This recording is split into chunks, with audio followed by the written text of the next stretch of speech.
This is the big one, folks. I am a ranking fiend. When it comes to stories, I compulsively rank all over the place. My favorite arcs, characters, settings, whatever. I have a stream series on Twitch where I update my top 100 all-time lists for protagonists, antagonists, and overall fiction. I rank episodes, moments, nearly anything for fun, and to better understand my taste as it evolves. And so naturally, I was always going to do a video on the series that probably defines my internet presence the most. Hunter x Hunter. I am going to be ranking my top 15 characters in the entire series. 15 because 10 was too low, up until this point, which is chapter 400. Now, due to the nature of opinionated lists, no one will have quite the same one as me and there will be plenty of disagreement, but please note that even if I don't include a character, it doesn't mean that I don't really appreciate them. This is one of my favorite casts of all time, and we could go all the way to number 40 or 50 and I'd still be gushing about the character we encounter. This list obviously isn't set in stone and will change as time goes by, particularly as new chapters get released in the future. But this is how things stand now. First, let's start with a few honorable mentions. Seti. As one of the most memorable antagonists in the series already, this guy is certain to rise in this list through mere exposure as long as he continues doing his thing and eventually engages in the plot promise that he has. Through this insane, malicious aura he projects, through his immense and prodigal aptitude for Nen, through his sadistic indulgences and the thematic potential of his ability to curtail a potential short-term future, the fourth prince, Seti Ednik, is not only one of the most exciting characters in the story going forward, but he's been established already as one of the most engaging, even just given what we have from him currently. Montutu Youpi. Youpi's developmental progression in the story happens within such a short span of time, but the changes that happen to him are ones that would have a lasting impact on not just the plot and themes, but on the characters that he sparred against, mainly Knuckle. Prior to the palace invasion starting, I had no expectations whatsoever that he would become one of the most fleshed out and powerful characters in the arc. But that is the beauty of the meticulous emphasis Togashi puts on the micro situations. With some deceptively powerful dynamics with characters like Gon, Youpi is one of my favorite examples of character progression in the series, and he fits the Royal Guard dynamic like a glove. Uvogin. I originally didn't have Uvo in this list, but after the recent batch of chapters and after seeing his role in the inception of the Phantom Troop, I had to change my mind. Uvogin works as a punch to the face in the introduction to the Phantom Troop culture. He rages, he laughs, he kisses, he fights, he lives and kills with reckless abandon, and no one embodies the simple yet heartfelt nature of the token Enhancer better than him. And yet, the soft, emotional underbelly of his character is what sells him. The way he refused to sell out his family to Kurapika no matter what, the way he tenderly looked on at a child Chrollo as his leader and elected him. Uvo is as good a personification of what the Phantom Troop stands for as anything else, and he is wonderfully crafted and executed. Pakunoda. Pakunoda doesn't feel like much more than a pretty cool token Phantom Troop character at first, but the more time that we spend with her in the York New arc, the more she comes into her own as one of the true beating hearts and sentimental cores of the Spider, which then makes her goodbye all the more powerful. The ways in which her contrast with Chrollo embodies both his views and the way in which the troop are so very human, while along with Uvo, emphasizing the sheer strength of bonds within this family, is extremely effective. And her lasting impact, how she took the deal, her interactions with Gon and Killua, and that lovely moment with the cat in the rain. Capped off with her desperate pleas that this all ends with her. It's all absolutely devastating. Pakunoda is unforgettable, and while she is the last honorable mention, it killed me that I couldn't put her in the top 15. Number 15. Neferpito. At least in the circles that I frequent, Pito tends to be the most popular and well-liked Royal Guard, and it's pretty easy to see why. They're a fantastic character, with some of the most heartfelt developments and powerful moments, and they're key to some of the series' absolute peaks. The progression from this cruel animal instinct maturing into an almost motherly desire to protect that which Pito cared about is executed superbly, and the way in which they come to realize the pain they carelessly caused Gon through experiencing fear of loss firsthand is very emblematic of their blossoming empathy. Pito is one of the best characters in the best arc of the series, and I will never forget their final thoughts as they darkly embraced their brutal demise. Number 14. Ilumi Zoldyck. The second of my top 15 is the character who, apart from Chrollo, is the most dependent on ambiguity and subtext. It's a cliche, and I do apologize, but Ilumi is the type of character for whom the more you think about him and reflect on what we have, the more you will be rewarded. On his own, he's a strong antagonistic figure personifying the Zoldyck family culture to show off an amazing dynamic with Killua, but the more you dig into Ilumi's relationship with power, his mannerisms, behaviors, place in the family, the dynamics around him, and how he parasitically latches onto Killua, the more you come to realize how deep the well is and how much this character really has to say about neglect, learned helplessness, the nuances of twisted love, and more. And his relationship with Killua is among the best in the series. Number 13. Knuckle Bine. Knuckle is the most consistent beating heart of the Chimera Ant arc, while there are others as well, Killua, Morel, Meruem, and Komugi to name a few. None of them wear their heart on their sleeve quite to the effect of Knuckle. None of them are as consistently steadfast in their ability to have faith in the humanity of both people and supposed monsters, and none of them are as beautifully heart over head as he is. While one could accuse him of being overly sentimental, illogical, and at times dumb, I would do anything for this lovable, heartfelt goofball, and the sheer hype that I experienced when Killua saved his life is something that cannot be put into words. Knuckle isn't overly complex as a character, but he is simply an extremely lovable, sensitive person who so perfectly exemplifies the beauty of humanity that the crew are fighting for in this arc. The beauty that then gets turned on its head. And back again. Number 12. Komugi. Komugi may take the cake for being the most overlooked or underestimated character in Hunter x Hunter. While plenty do love her simply for who she is and how she was such a powerful force in changing Meruem's life, she is actually one of the most prominent characters thematically through her backstory, her role as this unrelenting light, and how she was able to change and be changed through meeting her soulmate. Komugi actually grows and develops quite a lot throughout her time in the series and can definitely be counted among the litany of ones who changed irreversibly throughout a relatively short period of time. And most of all, she bears just as much of the weight as Meruem in what I consider to be one of the best episodes and chapters throughout not just Hunter x Hunter, but anything I've ever experienced. Number 11. Leorio. It hurts to put my guy just outside the top 10, but this cast is just so unreal that number 11 is a gigantic compliment as well. I adore Leorio, and I think he's elevated from a really good, all-around complimentary and likable character to something really special through his role in the election arc. Combated by someone totally opposite to him in Pariston, we see through him being thrown into sharp relief that he is representative of everything that the worst of politics, or well, most of politics, is bereft of. Heart, empathy, raw honesty. Leorio shows unfettered passion and expression here, and this is why he's so magnetic, personifying all that people desire from both leaders and friends. The 2011 performance from the late and great Keiji Fujiwara helps elevate the soul of the character even further, and overall, he's one of the shining stars of the story. Number 10. Jing Freaks.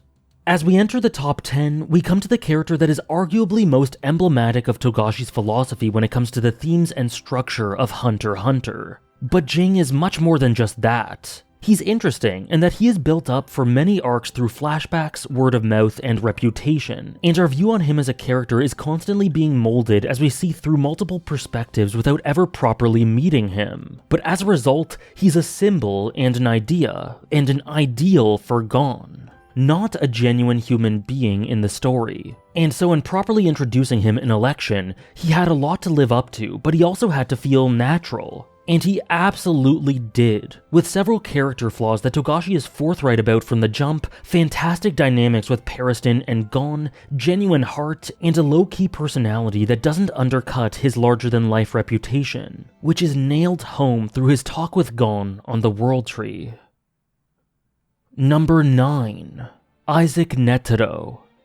It's genuinely difficult to find a character that represents the primary themes of their primary arc more than Isaac Netero, but he does so much more than that as well. His thematic, ideological, and physical duel with Meruem is one of the most important elements of the Chimera Ant arc, and he is as good as Gon, Poof, and Meruem in illustrating the duality that is so essential to the arc's musings on humanity. But in addition to that, he is a personification of some of the key ways that Togashi celebrates shonen, both deconstructive and reconstructive, full of appreciation and gratitude for the martial arts, the shonen spirit, and combat in general. The complexities and nuances behind his use of the miniature rose ties my mind in knots to this day, and looking back at some of his scenes in retrospect, along with some of the moments where others pay homage to his sacrifice, it all fills me with such melancholy. Netero is easily one of the most complex, efficient, and multifaceted Hunter x Hunter characters, and he just gets better and better through reflection.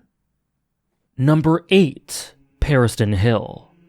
It is insane to me that Togashi is continuously able to formulate such engaging, dynamic, and fresh new characters so deep into the series, but this one is proof that the man's imagination and execution knows no bounds whatsoever. Pariston Hill is not only one of the best antagonists, but one of the best characters in the series full stop. He is delightfully sadistic and dark through his micro-political mind games and is incredibly chaotic with how he shifts his motives seemingly on a whim in order to gain the upper hand and frustrate others, and his dynamic with Jing is one of my absolute favorites in the series. But he stands out as much as he does because of some of the deeper facets of his character. His genuine emotional connection with and admiration for Netero, and his subsequent desire for the association to retain his values, the deadly serious way that Togashi dwells upon the depths of his malice, how he says some very real and sobering things about politics through how he conducts himself. These things add that little bit extra to Pariston, and ensure that he adds much more than entertainment value, despite being one of the most delicious personalities in the entire story.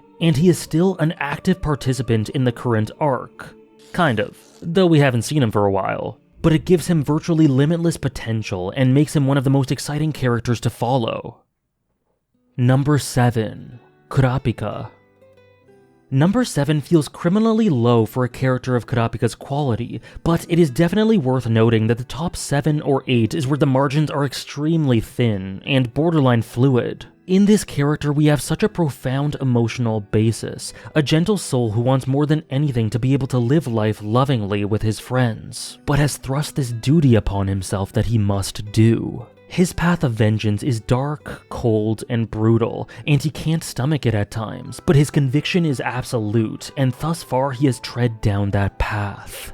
To me, the main draw of Kurapika is understanding the person he is at heart while internally begging him to let go of his revenge, as it won't appease the dead nor do anything beneficial for himself. His Nen power is the best in the series for me, integrating beautifully with his self-destructive determination, and it begins to make you wonder whether that boy is still in there. But every once in a while, Togashi shows us that yes, that sensitive, gentle soul is present, and all we can do is watch from the sidelines, hoping that he'll be saved in one way or another before it's too late. Kurapika is a phenomenal protagonist for both York New and Succession War, and I cannot wait to see how his story progresses. Number 6. Hisoka.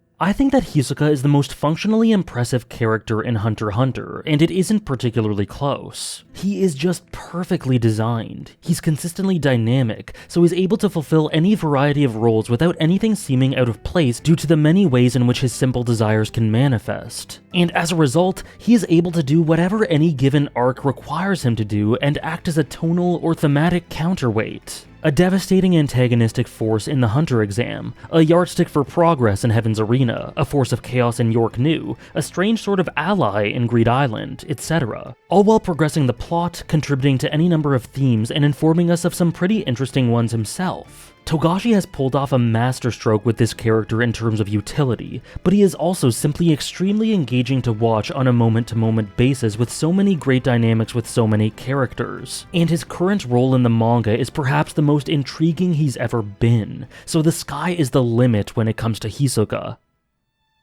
Number 5. Shiapoof.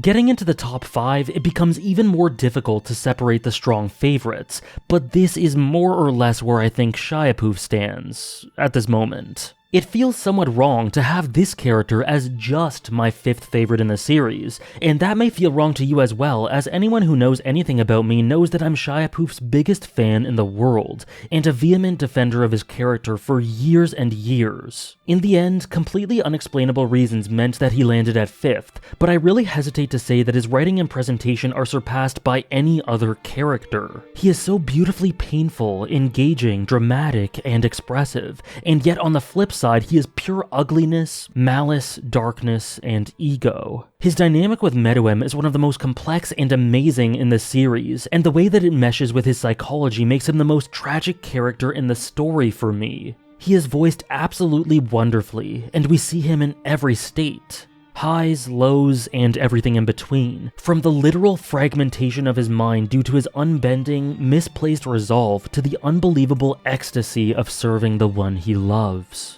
Poof is a miracle of a character, and I will never stop defending him as one of the best that this medium has to offer. Number 4. Meruem.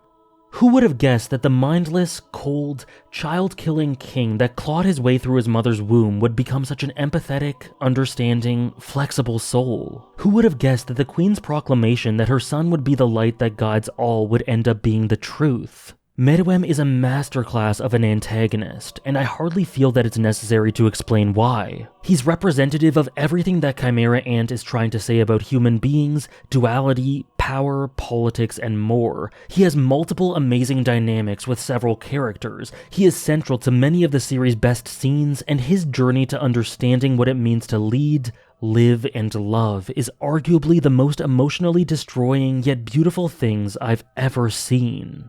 This is a perfect character, the most important in the Chimera Ant arc, and his brilliance speaks for itself to such an extent that it feels strange to try and describe why he's so good, despite having done so in multiple videos already. Number 3. Chrollo Lucifer.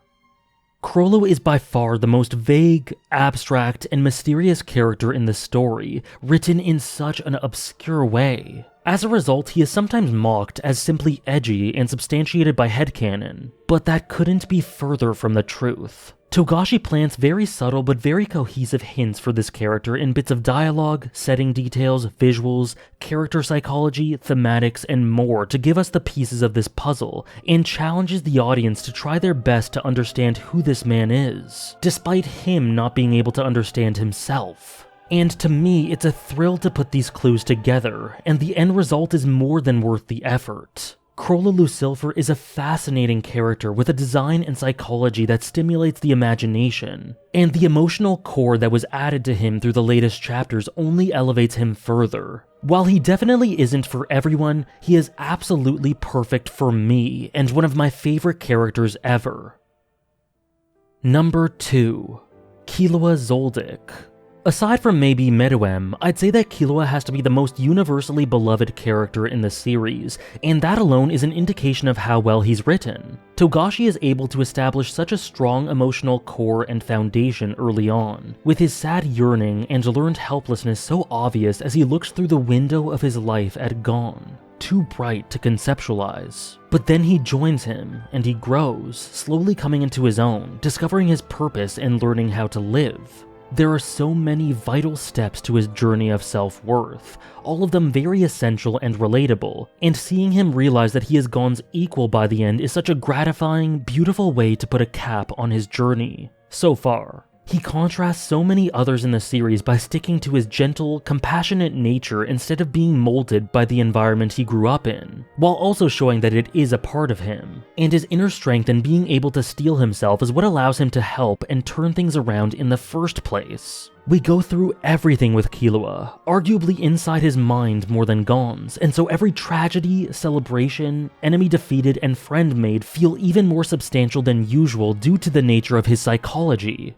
With the most meticulously explored developmental arc in the series, Killua is masterful and so close to being my number 1. Number 1. Gon Freaks. Up until my last rewatch of the show, I had Gon pretty much nailed on as my 5th favorite character in the series, behind Chrollo, Poof, Meruem, and Killua. But during this rewatch, my first since 2019, I found myself paying just a tiny bit more attention to him. After the first arc, he was far and away the best character, but that makes sense, right? He had by far the most focus, the most screen time, the most internal psychology, etc., so naturally he'd be the best character in the Hunter exam. And while Killua made up some ground during Zoldyck Family, he was still top after that. That made sense though, as it's still very early on. But then, Heaven's Arena came, and he went from strength to strength. And then York New, where he wasn't as central but nonetheless still remained the best character for me. And then Greed Island, where he and Killua progressed so much but he just about remained the best. His role in Chimera Ant speaks for itself, and by the end of my rewatch and even through my reread, I was kind of just stunned to realize that yes, Gon is my favorite character in the series. While Killua hits on several phenomenal notes that he does not, I think my heart still says Gon. He is the most well-fleshed out character. He is so interesting, flawed, human, and emotional, and he is deceptively fragmented in his psychology, as I explain in my more recent video about him. And experiencing his journey, descent, and ascent is an absolute joy, culminating with his metaphorical rebirth atop the World Tree as he is taught by Jing what it truly means to be a hunter, and most importantly, to live. He is emblematic of all that this story is about, full of impactful character moments, intriguing psychology, fantastic voice acting, simple likability. Gon has the lot, and he is currently my favorite Hunter x Hunter character, and easily one of my favorites of all time. And there we are. At the time of writing this, I've been in a bit of a watch mojo phase, making a bunch of videos ranking a bunch of things. But I am being entirely genuine when I say that this was by far the toughest. There are so many placings here that could so easily change without the prospect of new chapters, and so with it, who the hell knows how this will look in a couple years' time. But despite my lack of confidence, this is what I've got for now, and I think this is as accurate as it's going to get. Please feel free to share your own in the comments, and let us hope most sincerely that Togashi will provide us with even more headaches for these placings as he releases more and more chapters. Thank you so much for watching.